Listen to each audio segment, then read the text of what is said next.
Welcome to Al Hadi Foundation School.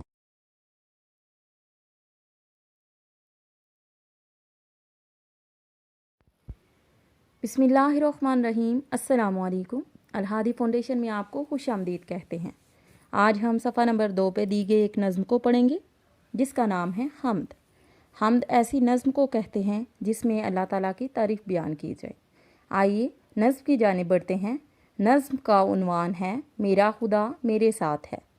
यानी इस नज़्म में शायर इस्माइल मेठी अपनी ज़ात को मुतारिफ़ करवाते हुए इस बात पर यकीन रखते हैं कि उनका खुदा उनके साथ है।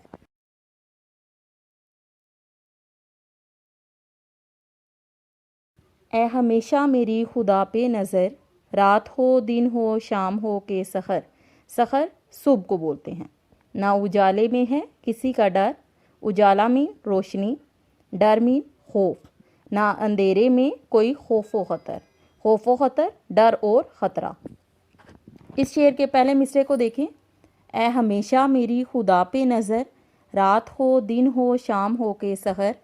इस मिसरे में शायर हमें ये बता रहे हैं कि रात का अंधेरा हो, दिन की रोशनी हो, शाम हो या सुबह हो, उनकी नज़र हमेशा अल्लाह ताला की ज़ात पर रहती है।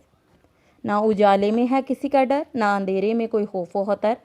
ना उजाले यानी ना रोशनी में उनको किसी चीज़ का खौफ है, ना अंधेरे में कोई खौफ व ख़तर, ना ही वो अंधेरे में किसी चीज़ से उनको डर लगता है और ना ही किसी चीज़ से ख़तरा महसूस होता है।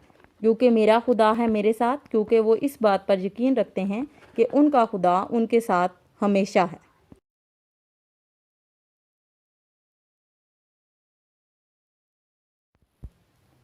अब हम नज़्म के दूसरे शेर को पढ़ते हैं जो कि है टूट कर आसमान से तारे, शब को गिरते हैं जैसे अंगारे। शब का मतलब होता है रात, अंगारे दहकता हुआ कोयला। वहम करते हैं लोग बेचारे, वहमी शक, मैं ना घबराऊं खौफ के मारे, क्योंकि मेरा खुदा है मेरे साथ। इस शेर के पहले मिसरे में शायर हमें ये बता रहे हैं टूट कर आसमान से तारे, शब को गिरते हैं जैसे अंगारे। यानी रात की तारीकी में जब कोई ऐसा मंज़र होता है, यानी जब आसमान से कोई तारा टूटता है और दहकते हुए कोयले की शक्ल में गिरता है, वहम करते हैं लोग बेचारे। इस मंज़र को देखते हुए लोगों के दिलों में शक पैदा हो जाता है। मैं ना घबराऊं खौफ के मारे, लेकिन मैं इस मंज़र को देखते हुए भी कोई खौफ महसूस नहीं करता, ना ही मुझे कोई घबराहट होती है, क्योंकि मेरा खुदा है मेरे साथ, क्योंकि वो इस बात पे यकीन रखते हैं कि उनका खुदा उनके साथ है।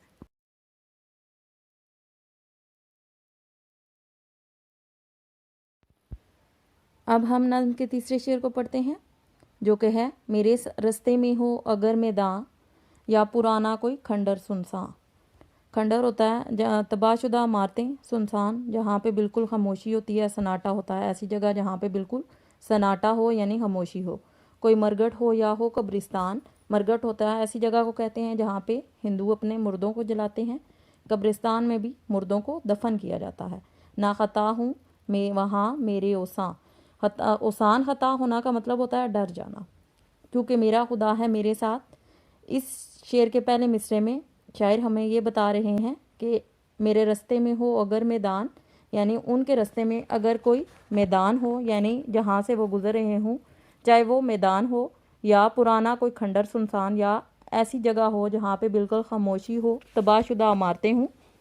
कोई मरगट हो या हो कब्रिस्तान, ऐसी जगह जहाँ पे हिंदू अपने मुर्दे जलाते हैं, या किसी कब्रिस्तान से गुज़र हो उनका। ना खता हूँ वहाँ मेरे ओसां, यानी इन जगहों पे भी उनको किसी चीज़ का कोई डर या खौफ महसूस नहीं होता, क्योंकि मेरा खुदा है मेरे साथ, क्योंकि वो इस बात पे यकीन रखते हैं कि उनका खुदा हमेशा उनके साथ है।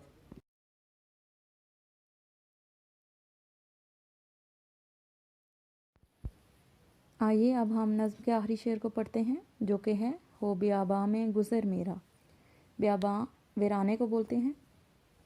या समंदर पे हो सफ़र मेरा, दूर रह जाए मुझसे घर मेरा, रहे फिर भी कवि जिगर मेरा। कवि जिगर हिम्मत, क्योंकि मेरा खुदा है मेरे साथ, क्योंकि मेरा खुदा है मेरे साथ। اس شعر میں شاعر ہمیں یہ بتا رہے ہیں، ہو بیاباں میں گزر میرا یا سمندر پہ ہو سفر میرا۔